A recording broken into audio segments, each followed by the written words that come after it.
Mengapa Eiichiro Oda merupakan seniman masterpiece paling hebat menurutku? とんだ笑い話だ。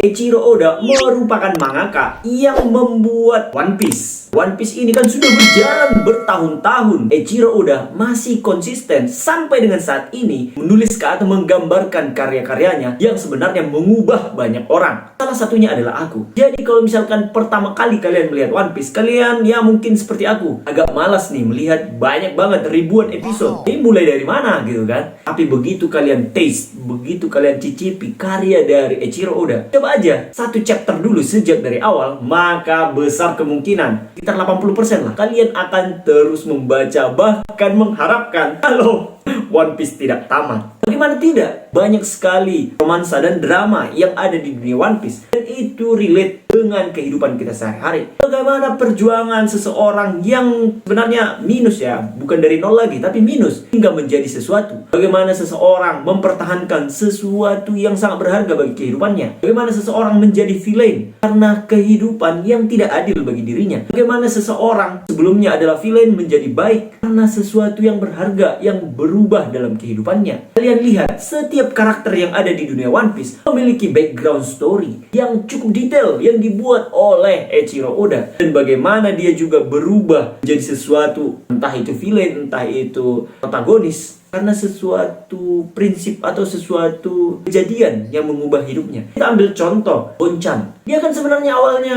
musuh dari SHP, tapi dia berubah menjadi sosok yang membantu Luffy dan kawan-kawan mencapai tujuannya, bahkan mengorbankan nyawanya pada saat peristiwa Luffy keluar dari penjara Impel Down. Banyak peristiwa-peristiwa karakter yang sebenarnya bukan pemain utama, bukan karakter utama, tapi dijelaskan dengan cerita yang runut, dan dia sebenarnya villain, ya kan?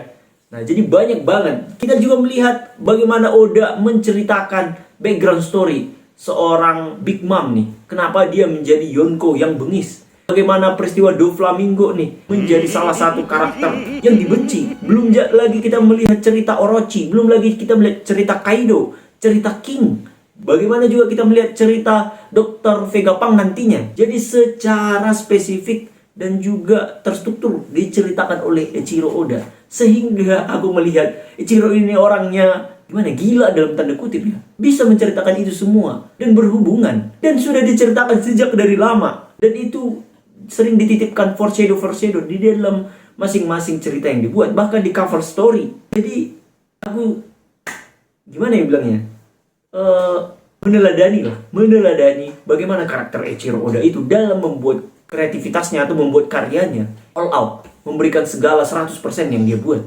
Jadi mungkin kita di sini agak sulit untuk mencerna apa yang aku sebutkan di sini, karena mungkin kita belum terjun ke setiap detail yang dibuat oleh Eiichiro Oda. Contoh lagi, bagaimana sosok Pandaman memberikan nuansa komedi, dan juga bagaimana sosok Buggy, Sogeking, Usopp, dan juga detail-detail khusus dari setiap karakter yang konsisten dibawakan setiap acara.